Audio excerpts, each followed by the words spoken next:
Peristiwa ledakan bom di Turki 13 Mei 2014 menyita perhatian dunia karena memakan korban ratusan jiwa dan ratusan korban lainnya menderita luka cukup parah. Pastinya sebuah ledakan menakutkan orang karena dengan sekali meledak bisa saja memakan korban cukup banyak. Dan sejarah mencatat ada beberapa ledakan yang menghebohkan masyarakat belakangan ini. Di mana saja, kapan, dan seperti apa peristiwa ledakan yang terjadi?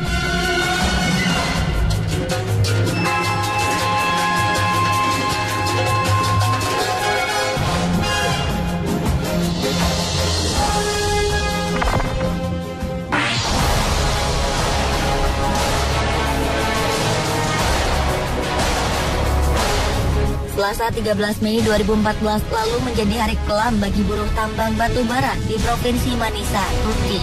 Diduga akibat hubungan arus pendek listrik, tambang bawah tanah ini meledak dan membuat panik seluruh pekerja. Sampai berita ini ditulis, sebanyak 301 pekerja tewas dan diperkirakan masih ada beberapa pekerja lainnya terperangkap di bawah tanah. Masyarakat mendesak pemerintah untuk meningkatkan kinerja tim penyelamat karena harus mengejar waktu agar korban yang terperangkap tidak kehabisan oksigen dan dapat bertahan. Untuk mencegah keracunan karbon dioksida, tim penyelamat telah memompa oksigen ke dalam tambang. Lokasi pekerja yang terperangkap berada 2 km di bawah permukaan tanah dan 4 km dari pintu masuk tambang. Operasi penyelamatan besar-besaran terus dilakukan. Para kerabat korban berkumpul di dekat areal pertambangan dengan harapan saudara mereka yang terjebak dapat selamat. Kasus ini menuai kecaman masyarakat dunia di media sosial. Pasalnya, kecelakaan ini bukanlah yang pertama kalinya terjadi. 4 tahun lalu terjadi ledakan di Zonguldak. Kejadian ini menewaskan 30 orang pekerja. Kecelakaan tambang terbesar terjadi pada 1992. Di mana 250 orang tewas akibat kecelakaan ini. Buruknya standar keamanan pertambangan di Turki jadi masalah yang tidak pernah terselesaikan oleh pemerintah Turki secara serius.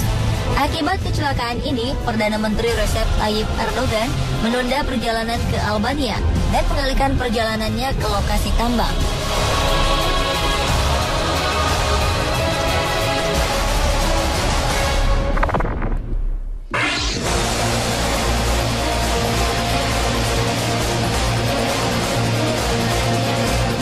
Maret 2014 lalu Jakarta dikejutkan dengan sebuah ledakan cukup dahsyat di gudang amunisi milik TNI Angkatan Laut di Tanjung Priok.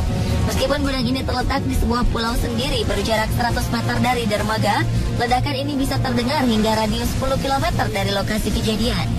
Sementara kepulan asap hasil ledakan juga dapat terlihat dari kawasan Sunter. Akibat ledakan ini, seorang prajurit Sersan 1 Iman gugur di dalam gudang amunisi ini. Sang prajurit merupakan anggota fasilitas perbaikan kapal Lantamal 3 TNI Angkatan Laut. Selain korban tewas, ledakan ini juga melukai 86 orang lainnya. 1 orang mengalami luka berat dan menjalani perawatan intensif di Rumah Sakit Minto Harjo, Jakarta Pusat. Sebagian besar korban terkena pecahan genteng dan kayu dari gudang amunisi yang meledak. Korban dilarikan ke beberapa rumah sakit terdekat untuk mendapatkan perawatan darurat. Ledakan ini menuai berbagai spekulasi. Beberapa pihak mengatakan bahwa gudang amunisi ini telah disabotase. Namun Kepala Pusat Penerangan TNI Laksamana Muda Iskandar Sitompul menegaskan tidak ada sabotase dalam kejadian ini. Gudang amunisi selalu dijaga ketat dan suhu di dalamnya juga selalu dikontrol. Diduga ledakan disebabkan akibat adanya hubungan pendek arus listrik di dalam gudang.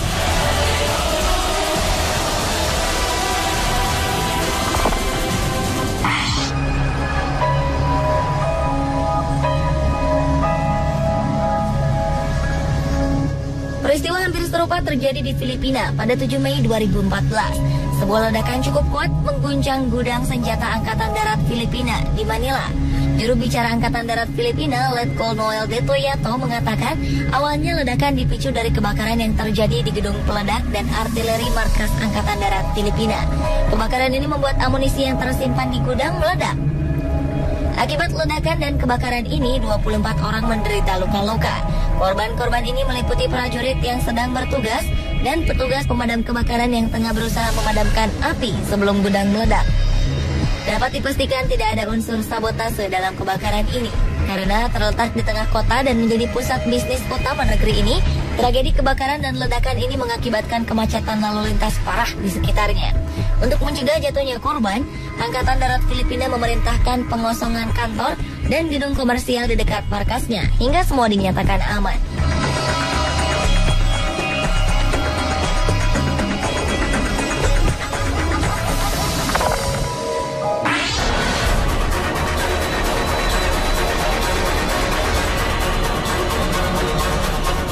Di penghujung April 2014, sebuah ledakan menghantam salah satu stasiun kereta api di Urumqi, ibu kota provinsi Xinjiang, Cina.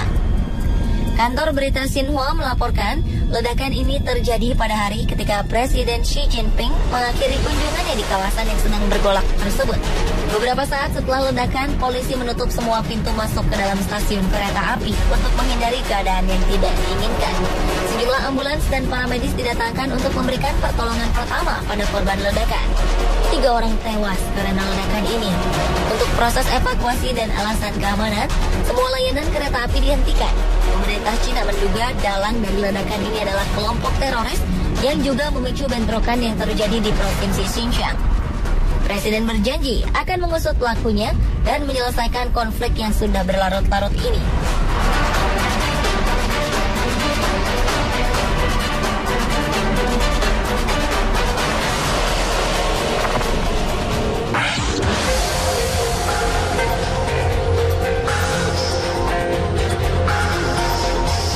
Masih di bulan Mei 2014, sebuah ledakan dahsyat mengguncang kota Aleppo, Suriah. Kantor berita resmi Suriah, Syria Arab News Agency sana, melaporkan bahwa kawanan teroris melancarkan serangan besar dengan cara meledakkan sebuah terowongan. Kelompok ini menggali terowongan di bawah sebuah bangunan antik dan bersejarah. Mereka juga melaporkan bahwa serangan ini diperkirakan telah menyebabkan kerusakan hebat pada situs sejarah itu. Dikutip dari BBC, ledakan ini telah menghancurkan sebuah hotel dan beberapa bangunan lain. Mereka menyebutkan telah menentukan target ledakan karena ada pangkalan pasukan pemerintah Suriah di sana. Dan sedikitnya 30 tentara tewas akibat ledakan dahsyat yang dibuat para pemberontak ini. Ledakan ini direkam oleh para pemberontak dan diunggah ke dunia maya untuk memperlihatkan ledakan hebat yang mereka lakukan. Para pemberontak selama ini kerap menggunakan terowongan untuk melancarkan serangan mereka agar terbebas dari pengawasan pemerintah Suriah.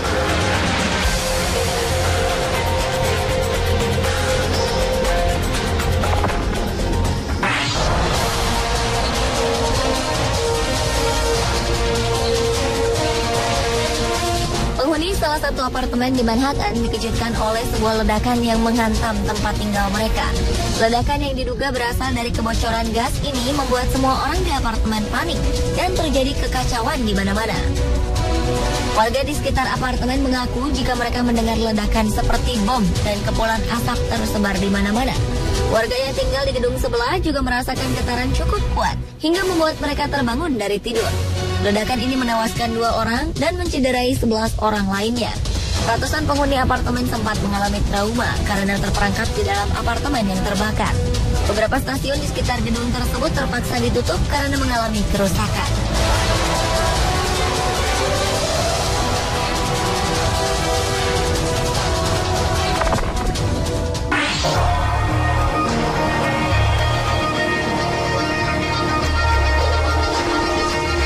Ledakan terakhir berasal dari sebuah penjara di Pensacola, Florida, Amerika Serikat. Warga binaan di penjara ini sontak terkejut dan terjadi kepanikan di dalamnya. Seperti dilaporkan The Washington Post, juru bicara Escambia County, Florida, Bill Person mengatakan 2 orang tewas dan setelah ledakan 184 orang lainnya terpaksa dilarikan ke rumah sakit. Sementara 3 napi dinyatakan hilang dan sisanya diungsikan ke penjara terdekat. Ledakan ini membuat tanah di sekitar lokasi terguncang dan menimbulkan kepanikan di penjara berpenghuni 600 narapidana ini. Untuk jumlah penghuni sebesar ini hanya terdapat 1 jalur evakuasi. Hal inilah yang menambah kepanikan penghuni penjara. Penduduk di sekitar penjara juga merasakan getaran hebat dan mereka sempat mencari perlindungan karena menduga telah terjadi gempa bumi.